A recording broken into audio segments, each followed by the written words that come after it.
ভোটে প্রার্থী হতে পারেন আপনিও। নির্বাচনে প্রার্থী হতে চান? কোনো চিন্তা নেই, মোটা অঙ্কের টাকা দিলেই মিলবে নির্বাচনে লড়ার টিকিট। সেই সঙ্গে বিশেষ ছাড় হিসেবে থাকছে নির্বাচনে জিতিয়ে দেওয়ার গ্যারান্টিও। নমস্কার, 7 অ্যাভিক নিউজ নেটওয়ার্কে আপনাদের স্বাগত। না, রসিকতা করছি না। মোটা অঙ্কের টাকার বিনিময়ে 2023-এর পঞ্চায়েত নির্বাচনে টিকিট পাইয়ে দেওয়ার চাঞ্চল্যের অভিযোগ উঠল পূর্ব মেদিনীপুর জেলার এগরা 4 মণ্ডল সভাপতি দেবব্রত আচার্য ও এগরা 2 পঞ্চায়েত সমিতির সহসভাপতি শ্বেতাংশু জানার বিরুদ্ধে। গত 23-এ পঞ্চায়েত নির্বাচনে পূর্ব মেদিনীপুর জেলার এগরা 2 ব্লকে বিজেপি তৃণমূল ভালো ফল করেছিল। সেই নির্বাচনে সর্বোদয় গ্রাম পঞ্চায়েতের গণেশ্বরপুরে বুথে তরুণগিরিকে প্রার্থী করে বিজেপি। যদিও সেখানে বিজেপির চাপা গোষ্ঠীকন্দল ছিল, সে কারণে তরুণবাবু প্রার্থী হতে রাজি না হওয়ায় অবশেষে মণ্ডল সভাপতি ও পঞ্চায়েত সমিতির সহসভাপতি তরুণকে আশ্বাস দেন ভোটে জিতিয়ে দেওয়ার গ্যারান্টি তাদের। বিনিময়ে দিতে হবে 50,000 টাকা। সেই টাকা আত্মসাৎ করে গদ্দারি করেছে, এমনটাই অভিযোগ জানালেন খোদ বিজেপি নেতা তরুণগিরি। এদিন সাংবাদিকদের মুখোমুখি হয়ে কি বললেন তিনি, শুনবো। আগে দেবব্রত আচার্য, শ্বেতাংশু জানা এই দুজন মিলে আমার কাছে আসে এবং আমাকে প্রস্তাব দেয় যে তোমাকে প্রার্থী হতে হবে। তো আমি তখন বলি না, আমি প্রার্থী হলে অসুবিধা আছে, আপনি আমরা মিটিং ডাকছি, আমি যেহেতু বুথ সভাপতি সেই কারণে আমি মিটিং ডাকছি, আপনারা এসে একটা সুষ্ঠু সমাধান করে দিয়ে যান। বলে আপনার কোনো চিন্তা নেই, আপনি প্রার্থী হন, আপনি প্রার্থী হলে কোনো সমস্যা নেই, আর মিটমাট করে দেওয়ার দায়িত্ব আমার দুজন নিচ্ছি, শ্বেতাংশু আর দেবব্রত আচার্য। এবারে এই কথা বলে চলে যায়। পরে আমাকে ফোন করে, তরুণদা তোমার সঙ্গে একটু দরকার আছে, দেখা করব, আসু। এবারে এসে বলে যে একটা কাজ করতে হবে, তোমাকে 50,000 টাকা দিতে হবে। এটা বলেছে শ্বেতাংশু আর দেবব্রত আচার্য দুজনেই বলেছে।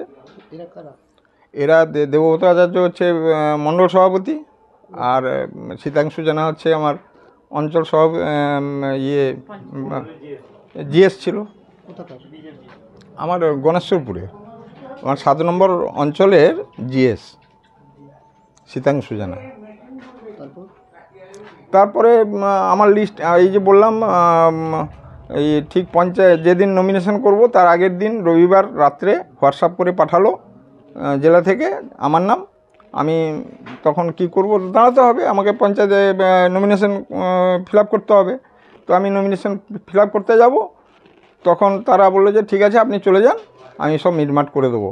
অলরেডি টাকা তখন নিয়েছে, মিটমাট করে দেবো, কোনো চিন্তা নেই, জেতানোর দায়িত্ব আমার দুজনের।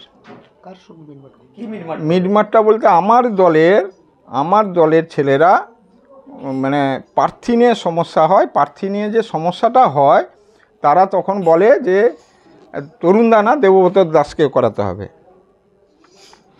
এই করে একটা দ্বন্দ্ব শুরু হয়। সেই দ্বন্দ্বটা তখন আমি মণ্ডল সভাপতিকে এবং আমার শ্বেতাংশু জানাকে দুজনকে বলি, যেহেতু দলের হুইপ ওদের বলি, ওরা বললো যে তোমার কোনো চিন্তা নেই। তারপরে এই টাকা নিয়ে গেল, আর আমি নমিনেশন ফাইল করলাম, ইলেকশনে প্রতিদ্বন্দ্বীও করলাম, কিন্তু ওদের সঙ্গে সমানে কোনো কাজই তো করলো না।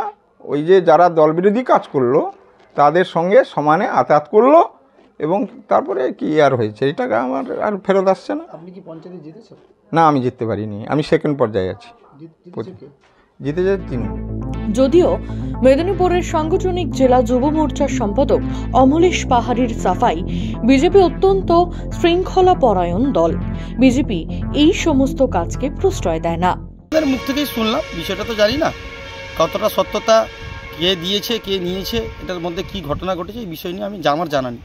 আপনারাই বলছেন, শুনলাম, বিষয়টা খোঁজ নেব। আর আমাদের ঊর্ধ্বতন কর্তৃপক্ষ রয়েছে, তারা মাদার কমিটির বিষয় ছিল এটা, নিশ্চিতভাবে মাদারের কমিটি দেখছে, নিশ্চিতভাবে ডিস্ট্রিক্ট দেখবে, এই বিষয়গুলো তদন্ত হবে থাকে। তবে এইটুকুন আপনাকে বলতে পারি, দল নৈতিকভাবে একে সমর্থন করে না, আর আমাদের দল অত্যন্ত শৃঙ্খলাপরায়ণ দল।